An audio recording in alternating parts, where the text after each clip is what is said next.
Ajithkumar racing அணி பிரான்சில் நடைபெற்ற புகழ்பெற்ற மிச்சலின் லே மான்ஸ் கோப்பை தொடரில் பங்கேற்று மிக சிறப்பான சாதனையை பதிவு செய்துள்ளது.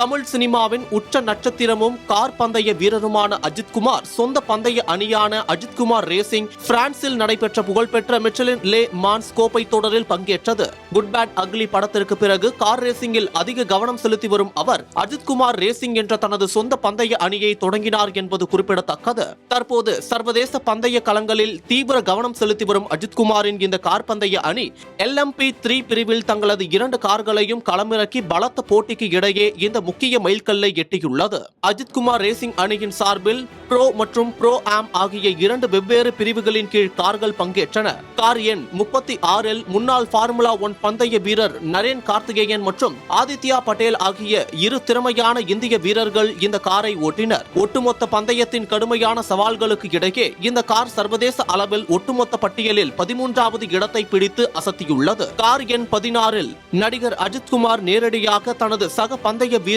ரோமைனுடன் இணைந்து களமிறங்கினார். ஆரம்பம் முதலே மிக சாதுரியமாக காரை இயக்கிய இந்த ஜோடி தங்களது குறிப்பிட்ட ப்ரோ ஆம் பிரிவில் 9வது இடத்தை பிடித்து டாப் 10க்குள் நுழைந்து சாதனை படைத்துள்ளது. அஜித்குமார் ரேசிங் அணி துபாய், பெல்ஜியம், ஸ்பெயின், அபுதாபி உள்ளிட்ட இடங்களில் நடைபெற்ற பல்வேறு சர்வதேச போட்டிகளில் பங்கேற்று பரிசுகளை வென்றுள்ளது. தொடர்ந்து பல முக்கிய ரேசிங் தொடர்களிலும் அஜித்குமார் அணி கலந்து கொண்டு வருகிறது என்பது குறிப்பிடத்தக்கது.